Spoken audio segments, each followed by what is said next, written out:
Malam ni kita ke udara untuk membicarakan tentang isu-isu politik negara. Banyak orang dah berkata minta supaya saya tumpu perhatian kepada isu politik. Jangan sangat isu vaksin ni. Jadi kita pun dah menerangkan jelas tentang vaksin. Ramai orang dah faham, insya-Allah. Siapa yang tak faham lagi, kalau ada soalan saya jawablah. Takkan tak jawab. Okey, kita teruskan dengan isu-isu politik semasa. Silakan saudara Pablo dan Kak Nuriah. Okey. Assalamualaikum Datuk. Waalaikumsalam. Datuk, okey, Perikatan Nasional Zahir dah balik.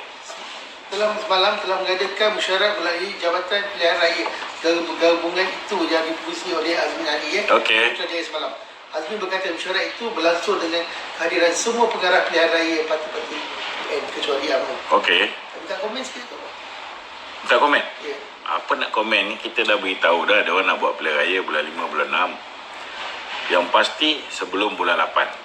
Sebab mereka tidak berani untuk berhadapan dengan keadaan mereka yang berusia 18 tahun dan ke atas secara automatik akan boleh mengundi pada pilihan raya yang ke-15 sekiranya pilihan raya itu berlangsung pada bulan 8. So, dalam erti kata lain, semua orang memang kena bersedia untuk pilihan raya. Kan? Tapi dari segi perancangan tu, Ya. PN lebih advance daripada Barisan Nasional. Allah, cerita perancangan ni advance macam mana pun, perancangan Allah Ta'ala yang paling advance sekali. Jangan bimbang lah, kan? Dia orang ada duit, dia orang memang boleh buat perancangan, kan? Dia orang ada jentera, dia orang ada kuasa. Memang dia orang boleh buat perancangan, memang dia orang boleh gunakan semua sekali aset. Memang mereka boleh gunakan jentera kerajaan. So memang mereka boleh buat perancangan. Tapi sekali dah jadi dikenal pasti sebagai parti kencing rakyat, sekali dah dikenal pasti sebagai parti yang tidak berhati perut, zalim, menyalahgunakan kuasa, kau banyak duit macam mana pun kau tabur pada rakyat, rakyat tetap akan undi Barisan Nasional. Dulu bolehlah dia kelentung, dulu bolehlah dia fitnah Barisan Nasional. Not now. Kau injek vaksin pun orang tak percaya kau injek vaksin. Kita dah habaq dah, kan? 2 hari sebelum Perdana Menteri mengambil vaksin, kita dah cakap orang ada kanser tak boleh ambil vaksin Pfizer ni, tak boleh. Orang ada kanser, orang ada penyakit apa semua sekali, kan? Kita cakap dah awal kita beritahu. Dah tak pasal-pasal. Mula-mula masa keluarkan daripada botol tu, dia punya depan tu, tips dia tu warna biru.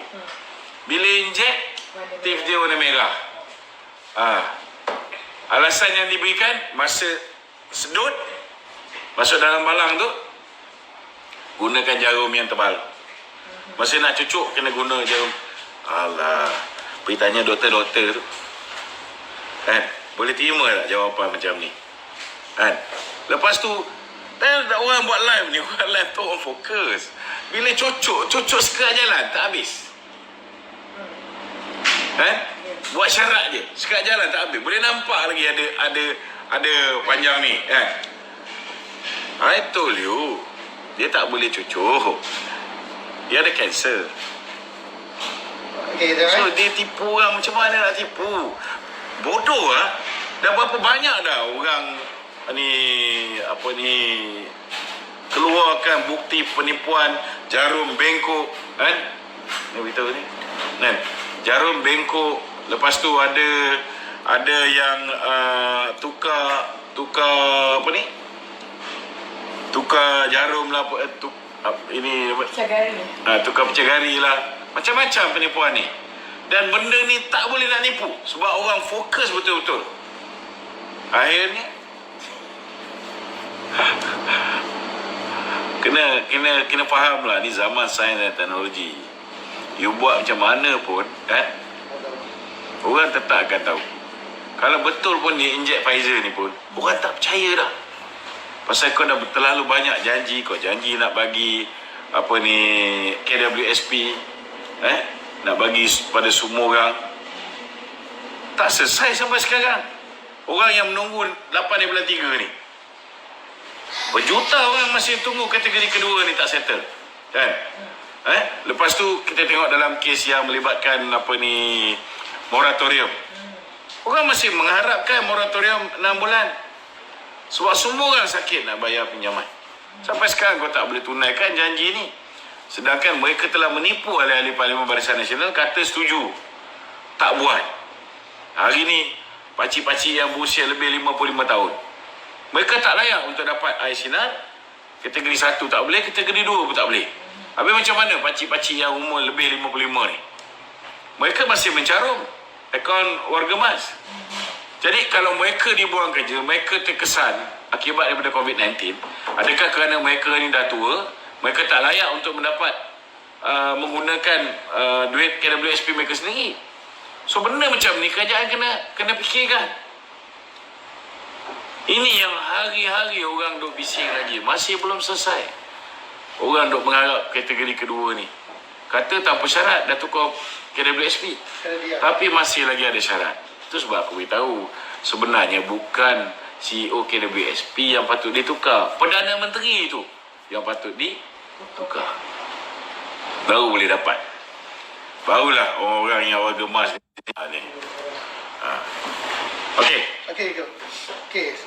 Sementara itu Datuk Kau telefon Alim tu, beritahu dia masuk.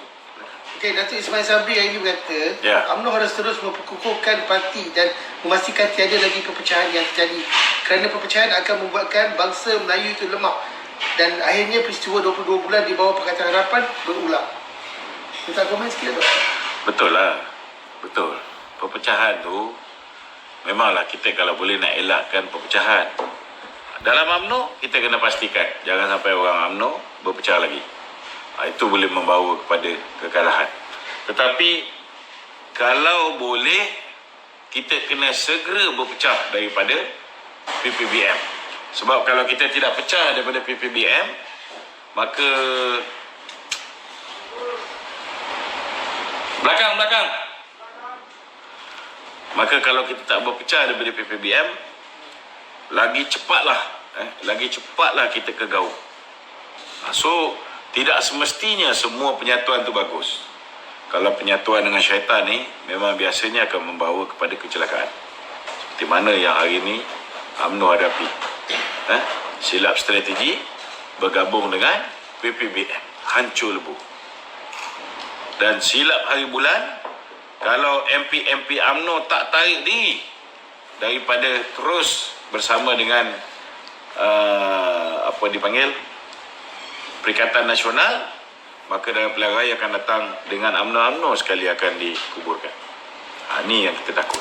Okey, Datuk, berkenaan buku kenapa 30 sebab Zahid kena letak jawatan tu, Datuk. Benda tu datang daripada dalam UMNO sini, Datuk. Siapa cakap? Mana kau tahu benda tu datang daripada UMNO? Bukan benda tu datang daripada barua-barua Muhyiddin di dalam UMNO. Kan? Kena tahu. Sekarang ni geng-geng Hishamuddin nak jadi Perdana Menteri. Geng-geng Hishamuddin ni nak jadi menjadi Presiden UMNO. So macam-macam lah yang dia buat, kan?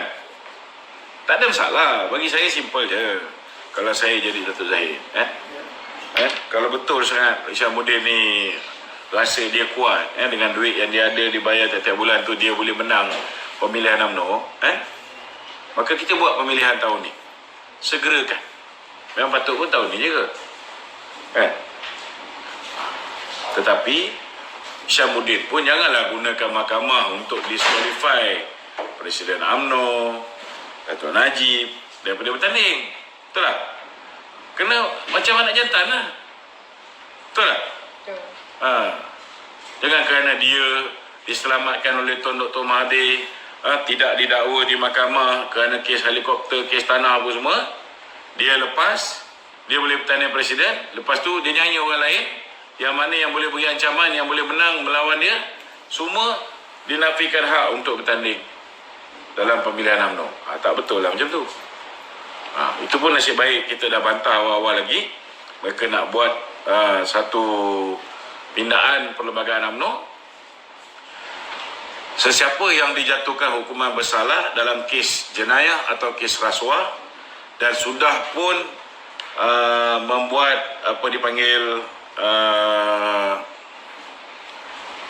sudah pun membuat apa dipanggil rayuan hingga ke peringkat tertinggi, maka secara automatik digugurkan keahlian UMNO-nya. Sebaik dulu aku bantah. Kalau tidak, dah masuk dalam pindaan perlembagaan tahun lepas.